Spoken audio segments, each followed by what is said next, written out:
Good morning, I'm Chris Fox. Welcome to week 4 of 12 Weeks to a Trilogy. So we are officially 1/3 of the way through this challenge, and things are going pretty well.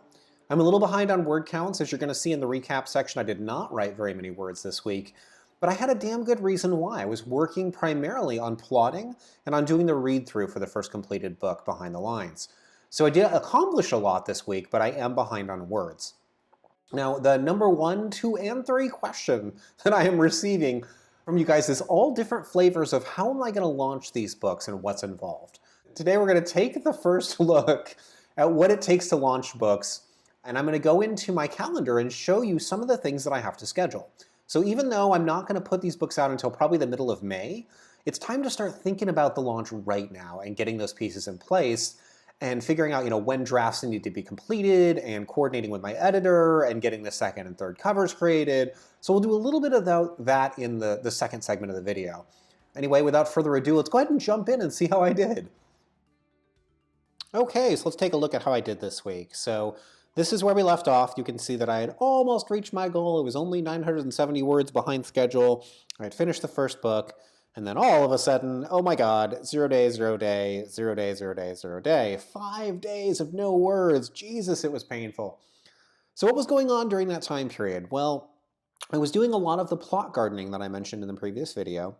And it bore a lot of fruit, as you're going to see when we look at the Scrivener document. I got so much world building done. And on Tuesday, I jumped back into the writing. I got 4,000 words on my first day. Was a little rocky because I was still doing some plotting. And then yesterday was the first day where, bam, back to 5,000 words. I loved what I was writing. I'm really excited about the plot and where it's going. So I'm back into the groove. Things are going well. And all things considered, I don't begrudge myself this gap here that much. And the reason for that is every time in the past that I have finished writing a novel, I've taken a week off. Just, to do nothing and putter about and yay, I wrote a book. But this time around, I took no time off and I was working on these days. I just was doing editing and plotting and nothing that translated into new words. So that's kind of where I was for the week. I guess it looks bad on paper, but I am extremely pleased with how it turned out. So now let's take a look at the Scrivener document. So if you remember last week, this document had almost nothing in it. It was just placeholders for the major plot points, things like the midpoint, the inciting incident, and you can see that some of those names are still the same. Inciting incident is still inciting incident. But what I ended up having to do, I realized that the plot was going to be basically 2 books in one. So you've got one main character, Carr, who was a fan favorite from my previous series, the Voidwraith trilogy. And then you've got Nolan, who we saw in Behind the Lines. And these are going to be the 2 pillars of the book. So every time I've got something like an inciting incident, I needed to do an inciting incident for both of them. There had to be one for Carr and one for Nolan. And so I rippled through the book doing that, and you can see all of the various files that I've created. Most of these have, just a paragraph of description explaining what the scene's going to be about, and I'll flesh these out further as I get to them. And once I had that good idea, I started the writing, and you can see I'm already, making some great progress. But the real win for me this week was the world building. Down here, I came up with some new, very, very interesting characters, people that are going to be important, not just in book 2, but also in book 3. So the one that leaps to mind for me is the Empress. I'm going to change her title because Empress kind of feels generic to me, but it's a good placeholder. It's going to work for now. I found a couple of pieces of artwork that kind of had, similarities to what I'm looking for. So my Empress is not going to look really like either of these 2 pictures. She has fur, for one thing. But they were a good enough placeholder to sort of crystallize who she is in my head. And part of that crystallization was coming up with the idea for something I call metabiology. So I decided that the Ganog that we saw in the first book, they have the ability to grow larger. They become elites, and they're mech-sized and super strong. And I thought that was cool, but what if some of them were adepts that had far greater control over their bodies? And that's metabiology. So I've been fleshing out metabiology and what it will allow Ganog to do. A lot of that's going to come to light in the second book. And I really am pleased with how that's coming along. I also came up with a few new casts and worked on homeworlds. And you can see the Aussie homeworld. I got a couple of pieces of artwork to show me, to kind of, help me, I guess, hang the trappings and description of what that world is so it's easier to write. So a lot of work was done. I did a pitch A, which I had done last time, but I added, since you've seen this document, a pitch B and a pitch C. And each of these are different plot plot possibilities. So it could go in different directions, and you'll see as the book is fleshed out that I'm actually going to take a little of column A, a little of column B.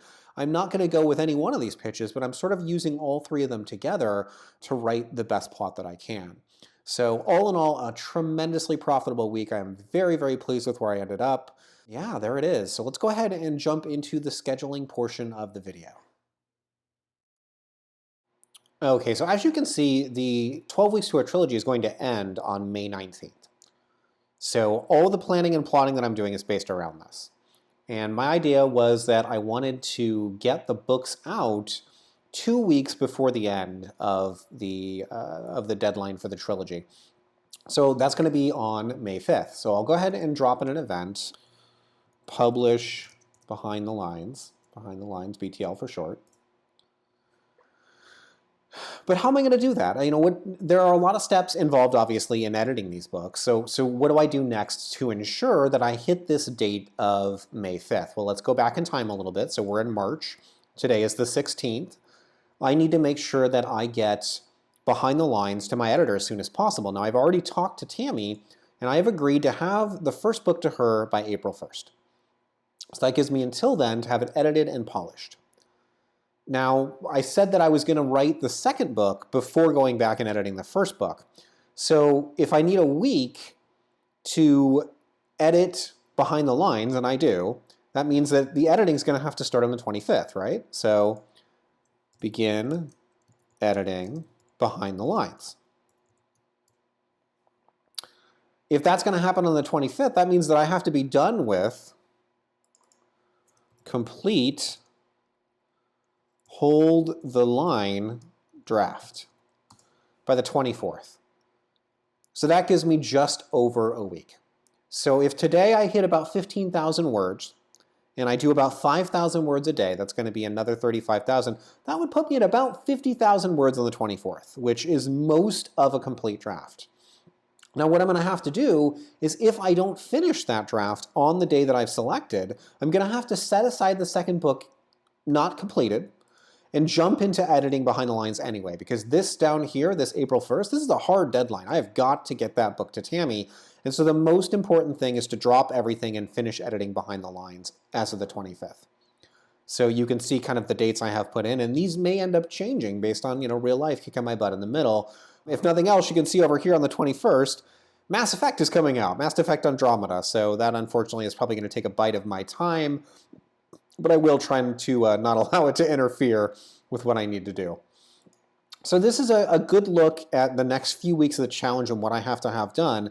By April 1st, I'm going to be sending that draft to Tammy, and I'm going to be then polishing up the draft for Hold the Line. So let's say that I finish this, and this is done on the day that I say that it's supposed to. As soon as I submit Behind the Lines to Tammy the next day, which would be the 2nd, so April 2nd, we'll go to the next month. Where are you, April 2nd? Aha, April 2nd. I'm going to go ahead and start edit for Hold the Line. And that's probably going to take me a good week. So if that's the case, 7 days to edit it, that means on the 9th, I'd finally be able to start book 3. So plot book 3. And as we found out, I had 5 days of downtime where I was doing plotting for book 2. I'm going to hope to shorten that. So we'll give myself Sunday, Monday, Tuesday, and Wednesday, 4 days, let's say. And then on the 5th day, the 13th, begin writing book 3. That's going to start on the 13th of April. We know that it'll probably take me about 2 weeks to write, which means that on the 27th, finish third book. And then 1 more week for me to edit that. So let's jump ahead to May. On May 4th, begin editing book 3. And then you can see I'll begin editing of book 3 on the 4th of May. On the 5th of May, we'll publish books 1 and 2. Let's see, on the 11th, send book 3 to Tammy. And then it'll probably take her a little time to do that. So It looks like it's going to be close, folks. I might finish everything in time for the end of 12 Weeks to a Trilogy based on the dates that I've now put on my calendar, but only if I stick to those dates. So you're going to get to watch over the next several videos, am I able to hit these? But now you get some idea of the production schedule that needs to happen. And the next time I do one of these videos where you're seeing a calendar, I'll start showing you what I'm doing for the launch and what promotion sites I'm using and what my kind of plan is. But for now, I need to get the books written, and this is how I'm going to do it. So hopefully this is useful. Whether it is or isn't, let me know. Throw me a comment. You know how I feel about likes and subscribes. But either way, I really appreciate you guys being with me for this journey, and I look forward to next week. So I'm going to get back to the writing. Wish me luck.